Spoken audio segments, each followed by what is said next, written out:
The US State Department has urged Americans in Venezuela to leave the country immediately, citing risks from armed militias searching vehicles for US citizens at roadblocks. The department issued a security alert called the situation in the country as fluid.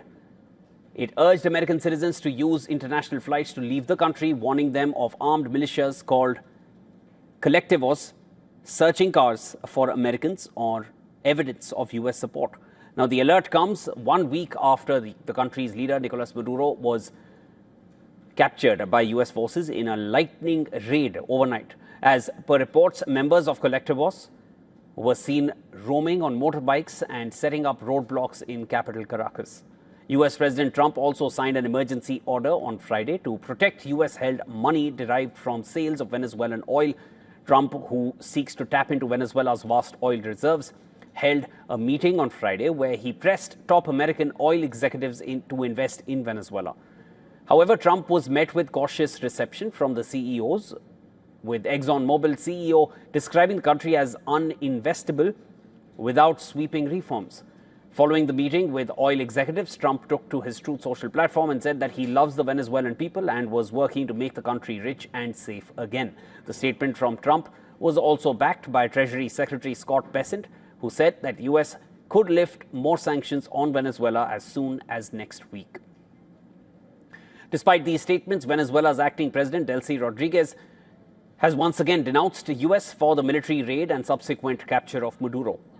Rodriguez made her comments during a tour in the Miranda state while addressing a crowd of supporters who chanted, "Delcy, go on, because you have my trust." Con la que vamos trabajando las partidas. 10 sus 90 comunas te dicen.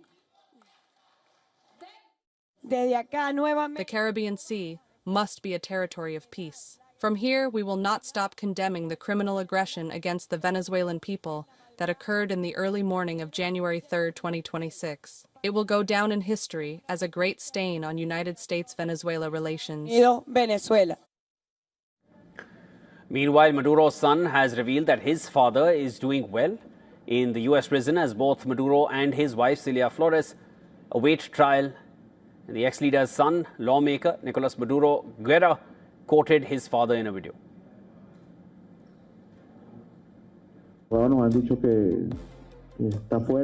The lawyers have told us he's strong. We are not sad, he said. Don't be sad. We are doing well. We are fighters. I'm a fighter. A man they couldn't defeat by any means. They had to use disproportionate force, but they didn't defeat him. They didn't defeat him. He is strong. And we have to be strong.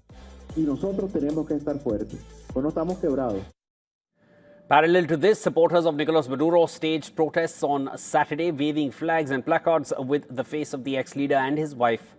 Around 1,000 protesters rallied in the west of Caracas and a few hundred in the eastern district.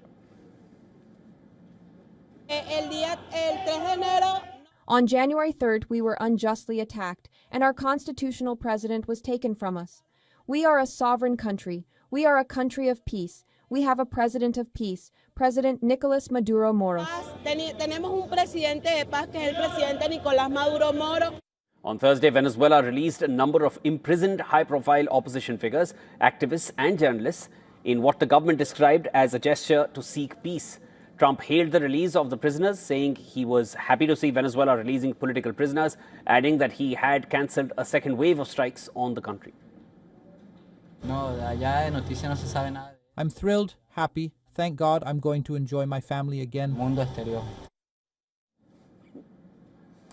The Norwegian Nobel Institute has clarified that the Nobel Peace Prize cannot be transferred, it cannot be shared or revoked.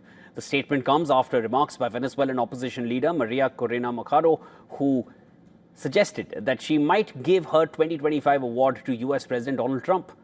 Now, in a statement, the institute said the decision to award a Nobel Prize is final and permanent, citing the statutes of a Nobel Foundation, which do not allow appeals.